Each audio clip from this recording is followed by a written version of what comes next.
Hi mga kadiskarte. Ngayon ay 30 days na ng aking mga piglet.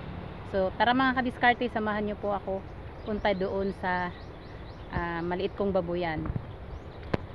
Dahil ngayon mga kadiskarte ay magwawalay tayo, no? So nagwalay na pa ako kaninang umaga. Ngayon po ay alas 9 na ng umaga. Magpapamerienda na po tayo. So kanina po alas 6, no, inumpisahan na natin sila pagwalay sa Mama Pig. So dito po ang daan, no, tatawid po tayo ng kalsada kasi medyo mga ilang hakbang po yung ating babuyan, ating maliit na babuyan. So tatawid po tayo ng kalsada kasi doon po sa kabila yung ating maliit na babuyan. So wait lang po, may sasakyan po. So tara mga kadiskarte, samahan niyo po ako.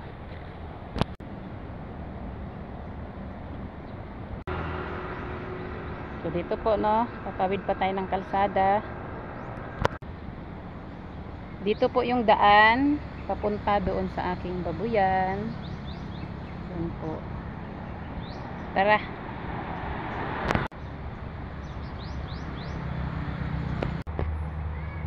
So dito na po mga kadiskarte, andito na po tayo. So silipin natin. So ayan po si Mama Pig number 1. Tulog. Si Mama Pig number 1 ay 29 days buntis. So dito po sa kabila yung ating mga piglet. Ayan, tulog. Hello, badik. So sila po dito ay 10 piraso po sila dito. Kasi nga po yung isa hiniwalay ko po, no. Kain na. So papakainin po muna natin. Dahil ngayon po ay alas 9 na ng umaga. Kaninang umaga po tayo alas 6 nag-umpisa magwalay sa ating mga piglet. So doon po sa kabila ay si Mama Pig number 2. So andungis. So hindi pa natin yan napaliguan. Mamaya paliguan natin mga 10. Ito po yung pagkain ng ating mga piglet. Ito po ay Pilmico Elite, no, yung nakapack. Tapos pre-startex din po na Pilmico, no, pinaghalo na po natin ito. Pag naubos po yung minix natin, pure pre-startex na po sila. So ito po kalahating takal ito po. Ito po. Kain na. Gising kayo. Magmerienda na, alas 9 na. So dito ko lang po nilagay, malinis naman po ito, no. Kain na. Kain na. Mamaya nang tulog. Kain na.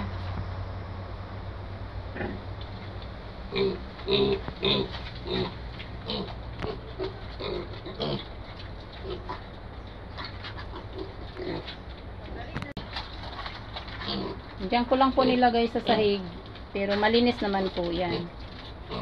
Binalisan ko na po yan kaninang umaga. Tapos nilinisan ko na rin, no. Binuhusan ko na ng tubig. So yung iba ayaw pa kumain, tinamad pa.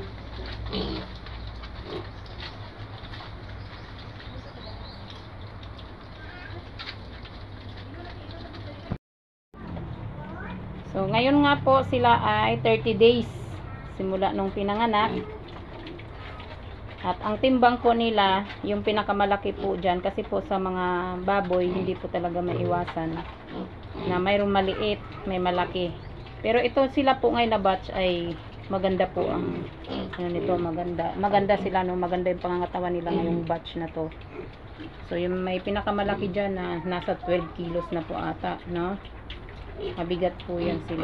Yung medyo maliit dyan, siguro nasa 8 kilos or 9 kilos po. So yun po yung isa, nandun na sa tubigan niya, uminom na po. Ayan.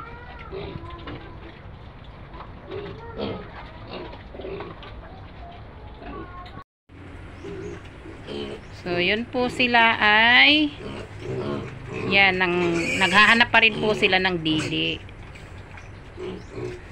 Pero yung iba po, ayun, no, kumakain pa rin po. Ito po yung farrowing pen ko po dito. Tinanggal ko po yung pinakahuling harang. Pati ito po dito sa kabila. Kasi po, sumikip po kasi si Mama Pig dyan, no? Sumikip. Yung ano niya, yung puwitan niya, napunta dito. Nagharang siya, no? Humarang siya dito, sumikip. Kaya pinatanggal ko na lang po yung sa pinakababa. Tapos po, nilipat ko doon sa kabilang cage. Si Mama Pig, nilipat ko doon. Ito po kasi dito, medyo may mali po kasi dito na napagkagawa, no? Itong farrowing pen natin po, mali po na pagkagawa. Kaya ang nangyari po dito, si Mama Pig ay lumabas po yung likod niya. Dito lumabas po yung likod niya. Dito na yung likuran niya, ang puwitan niya dito. Tapos doon po yung uluhan niya. Sumikip po siya, ang nangyari, sumikip.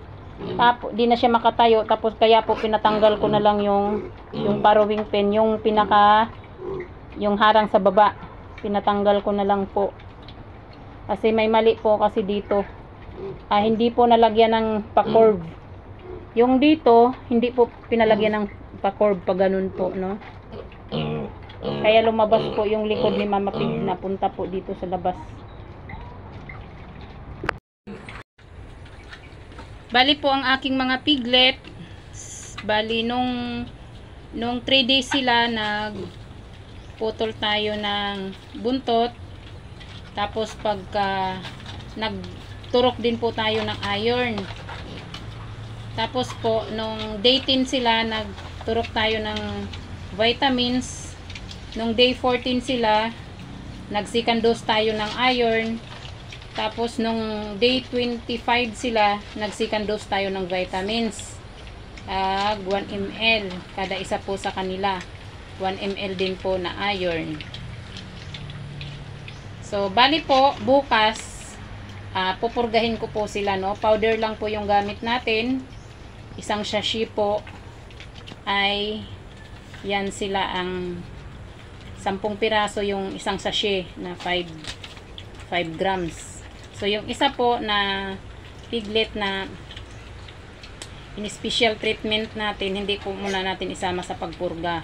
Kasi po hindi pa po yun kumakain at nainom pa lang po yun ng naggatas pa lang po yun, no? Ini-special treatment ko po yun, sana mabuhay talaga siya.